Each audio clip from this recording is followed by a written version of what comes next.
9th കഴിഞ്ഞിട്ട് ഞാൻ പോയത് അമേരിക്കയിൽ. ബ്രദേഴ്സ് 3 പേര് അവിടെ പോയി തുടങ്ങി. അവിടെ പിയാനോ ട്രെയിനിങ്. ആക്ച്വലി അവിടെ കോളേജൊക്കെ കഴിഞ്ഞ് തിരിച്ചു വന്നിട്ടാണ് പ്രോപ്പറായിട്ട് കർണാട്ടിക് ട്രെയിനിങ് ഞാൻ തുടങ്ങിയത് തന്നെ. അവിടെ ഒന്നും ചെയ്തില്ല? അവിടെ കർണാട്ടിക് ഇല്ലായിരുന്നു. പക്ഷെ ഞാൻ കോളേജിൽ ഈ ഒരു 3 years 10th 11th 12th ഞാൻ ഹൈസ്കൂളിൽ പഠിച്ചുകൊണ്ടിരുന്ന സമയത്ത് പ്രൈവറ്റ് പിയാനോ ലെസൺസ്. അപ്പൊ അങ്ങനെ ആ സമയത്ത് ആ പിയാനോ ലെസൺസ് വെച്ചിട്ട് കുറച്ച് ഫ്യൂ ഗ്രേഡ്സ് ചെയ്തിരുന്നു. അത് വെച്ചിട്ടാണ് ഓഡിഷൻ ചെയ്തത് ഒരേ ഒരു യൂണിവേഴ്സിറ്റിയിൽ. അതും അപ്പയ്ക്കും അമ്മയ്ക്കും അതിനെപ്പറ്റിയൊന്നും ഒരു പിടിയില്ല. അവിടെ കോളേജ് ആപ്ലിക്കേഷൻസ് എങ്ങനെ അതൊന്നും എന്റെ ചേട്ടൻ ഓൾറെഡി യൂണിവേഴ്സിറ്റി ഓഫ് മയാമിയിൽ ജോയിൻ ചെയ്തു 1 വർഷമായി. അപ്പൊ ഞാനും അതുപോലെ തന്നെ അവിടെ തന്നെ ഒരേ ഒരു കോളേജിൽ, അവിടുത്തെ മ്യൂസിക് സ്കൂളും നല്ലതായിരുന്നു. അപ്പൊ ആ ഒരേ ഒരു കോളേജിൽ മാത്രമേ ഞാൻ അപ്ലൈ ചെയ്തുള്ളൂ. ഭാഗ്യത്തിന് കിട്ടി. ഈ പിയാനോ ഓഡിഷൻ വെച്ചിട്ടാണ് ചെയ്തത്. എന്തോ അവർക്ക് തോന്നി എന്നാണ്, എന്തൊക്കെയോ 12th കഴിഞ്ഞിട്ട് ഹൈസ്കൂൾ 12th കഴിഞ്ഞിട്ട് അപ്ലൈ ചെയ്ത് കിട്ടി. അവിടെ ജോയിൻ ചെയ്തു. മ്യൂസിക് ബേസിക് BA എന്താണ് വോക്കൽ ഓഡിഷനോ ഒന്നും ചെയ്തിട്ടില്ല. ഞാൻ പാടാൻ പറ്റുന്നും പോലും ഞാൻ അവിടെ കാണിച്ചിട്ടില്ല. എന്ന് വെച്ചാൽ അത് വെസ്റ്റേൺ ഞാൻ പഠിച്ചിട്ടേ ഇല്ല ആ സമയത്ത്. ഇത് ഞാൻ പറയണ 1996 ആണ്. അപ്പോൾ കോളേജിൽ കയറി ഫസ്റ്റ് തിയറി 101 ഇങ്ങനത്തെ ബേസിക് ആയിട്ടുള്ള സാധനങ്ങളൊക്കെ. വോക്കൽ ട്രെയിനിങ് ഉണ്ട് ഈ ഡിഗ്രിയുടെ പോർഷനായിട്ട്. വോക്കൽ ട്രെയിനിങ്ങും അവരിത്.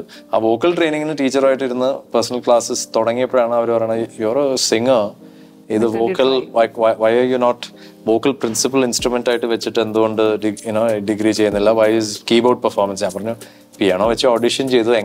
ഇതൊക്കെ എങ്ങനെയാണെന്ന് ഒരു പിടിയില്ലായിരുന്നു. പിയാനോ വെച്ച് ഓഡിഷൻ ചെയ്ത് കയറി. ഞാനിപ്പോ അങ്ങനെ പഠിച്ച് ആദ്യമായിട്ടാണ് ഞാൻ വെസ്റ്റേൺ പഠിക്കുന്നത്. പക്ഷെ നല്ല വോയിസ് ഉണ്ടല്ലോ. മൈ ഫാദർ സിംഗർ, അങ്ങനെ അവിടെ നാട്ടില് സിംഗറാണ്.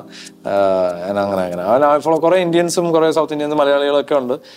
ഒരു 3 വർഷം കഴിഞ്ഞപ്പോഴാണ്, 3ാമത്തെ വർഷം എത്തിയപ്പോഴാണ് ഈ ദീപാവലി ഇന്ത്യൻ അസോസിയേഷന്റെ ദീപാവലി ഫംഗ്ഷൻ ഒക്കെ ഉണ്ട്. അവിടെയാണ് ഞാൻ അപ്പോഴൊരു ഒരു ഹിന്ദി സോങ് ഒരു തമിഴ് പാട്ടൊക്കെ പാടിയത് ലൈവായിട്ട്. അപ്പോഴാണ് എല്ലാവരും അറിയുന്നത് ഞാനിങ്ങനെ നമ്മുടെ ഇന്ത്യൻ സർക്കിളിൽ എല്ലാവർക്കും. കുറച്ച് മലയാളികൾക്കൊക്കെ അറിയായിരുന്നു.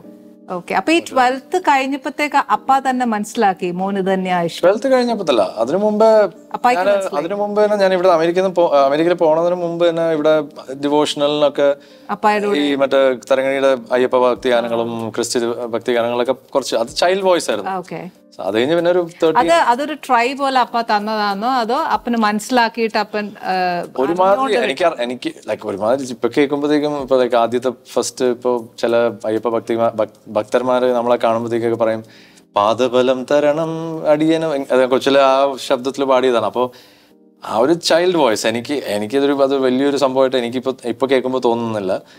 അങ്ങനെ ഒരു പ്രോഡജി. ഇപ്പൊ അപ്പ 6 വയസ്സിൽ തന്നെ കച്ചേരി ചെയ്യാൻ തുടങ്ങി എന്നൊക്കെ പറയുന്ന പോലെ അങ്ങനത്തെ ഒരു പ്രോഡജി ഒന്നും അല്ലായിരുന്നു ഞാൻ. ജസ്റ്റ് അങ്ങനെ പതുക്കെ എന്താണ് പഠിച്ചു വന്നു. അപ്പോൾ വെസ്റ്റേൺ പോയി പഠിച്ചു കഴിഞ്ഞപ്പോഴത്തേക്ക് കുറച്ചൊരു കോൺഫിഡൻസ് ആ സ്റ്റേജിൽ നിൽക്കുന്നത്. അതിനു മുമ്പും പ്രോഗ്രാംസ് ചെയ്തിട്ടുണ്ട് അപ്പയുടെ കൂടെ കുറെ.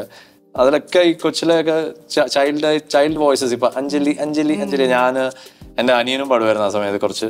അപ്പോൾ ഞാൻ അനിയൻ ശ്വേത, ഞങ്ങളൊക്കെ പ്രോഗ്രാം സുജി അപ്പയും കൂടെയും പ്രോഗ്രാം ചെയ്യുമ്പോൾ ഞങ്ങളാണ് കോറസ്, ചിൽഡ്രൻ കോറസ് ഒക്കെ ഞങ്ങളാണ്.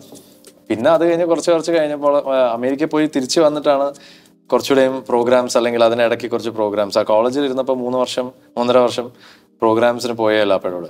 അപ്പൊ അത് വരെ പോയിരുന്നു. Annieskitchen. Let's cook with love.